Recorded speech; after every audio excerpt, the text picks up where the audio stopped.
Niekedy je komunikácia s klientmi náročná, no vždy prinesie svoje ovocie. Okrem nej je však dôležité vzdelávanie a pokora, o ktorej sme sa rozprávali so zakladateľom komunitného centra Koburgovo, Jurajom Štofejom. Koburgovo vzniklo v roku 2013. Odvtedy sa nezisková organizácia zamerala na preventívne programy, vzdelávanie a aktivity na predchádzanie sociálnej vylúčenosti rómskych rodín v Trnavskom kraji. Robíme rôzne rozvojové programy zamerané na predškolákov, na školákov, ale takisto aj na rodičov.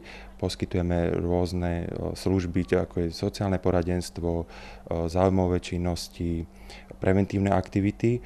A takou najčastejšou cieľovou skupinou sú ľudia, ktorí žijú na ubytovni domov na Zeleneckej, na Koburgovej ulici, ale takisto k nám prichádzajú ľudia aj zo sídliska Linčianska. Počas 3 rokov sa organizácii podarilo zlepšiť životnú situáciu viacerým rodinám a zabezpečiť mnohým deťom predškolskú prípravu.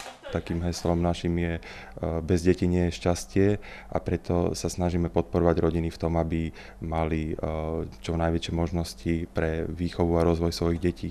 Takýto rozvoj zabezpečujú dobrovoľnícki pracovníci, ktorých stále nie je dostatok. V našom centre máme aj dobrovoľnícky program a sme otvorení komukoľvek, kto príde s nejakou ponukou, ktorý by chcel sa angažovať u nás a môže sa venovať, či už je to nejaké zaujímavé činnosti s deťmi. Pracovníci sú často v úzkom kontakte s jednotlivými rodinami, v ktorých pomáhajú riešiť zložité situácie, no zúčastňujú sa aj na rodinných oslavách. Takisto sme veľmi radi, keď k nám ľudia donesú aj oblečenie, ktoré môžeme dať našim klientom a takisto môžu nám pomáhať aj pri realizácii rôznych komunitných aktivít, ktoré robíme pre širokú verejnosť.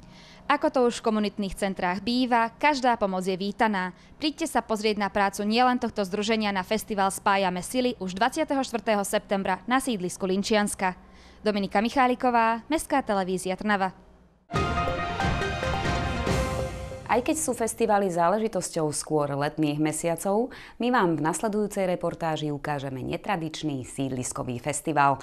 Pozrite sa spolu s nami, ako môže vyzerať príjemná jesenná sobota na Linčianskej.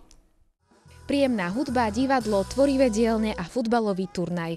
To všetko nechýbalo na prvom sídliskovom festivale na Linčianskej. Naším cieľom bolo vytvoriť priestor na stretávanie sa ľudí, na komunikáciu, interakcie, aj vytvoriť most medzi rôznymi skupinami ľudí. Centrum Koburgovo spojilo svoje sily s mestom a s ďalšími organizáciami z Trnavy. Bronko tu malo stánok, vlastne kubík, kde si deti mohli vyrobiť odznaky a potom sme pomáhali vo všetkom, ako keby od začiatok príprav pri skladaní stánkov, vylepovaní plagátov. My sme si pripravili pre deti také provizórne, kriedou nakreslené dopravné ihrisko a také malé šlapadielka, ktorými proste oni obiehali dookola. Mali sme tu dobrovoľničky, ktoré im trošku vysvetľovali dopravnú výchovu, ale len tak úplne pre tie najmenšie deti, pre 3-ročné. Ja som strážila deti, aby si dávali pozor, aby do seba tuto nenarážali po tejto cestičke. A vlastne som bola taká malá policajtka. Došli sme vypomáhať do Centrum Koburgovo, lebo potrebovali našu pomoc, tak sme prišli a pomohli. Merali sme ľuďom tlak a ešte aj tuk v tele, čo majú koľko. Jednou zo sobotných aktivít bolo aj vymaľovanie zanedbanej steny na sídlisku. Na improvizovanom pódiu sídliskového festivalu nechýbali ani trnavskí hudobníci z Marsu. No jednoducho je sranda je tu s tými deťmi. Už aj teraz okamžite prišli, skúmali nástroje naše, tí, čo vedeli hrať, si hneď zahrali. Takže baví nás to, že je to tu vždy strašne spontánne. Trnavčania z Linčianskej nám ukázali, že niekedy stačí naozaj veľmi málo. Spojiť svoje sily a tak vytvoriť jedinečný sídliskový festival. Anna Lukčová, Mestská televízia Trnava.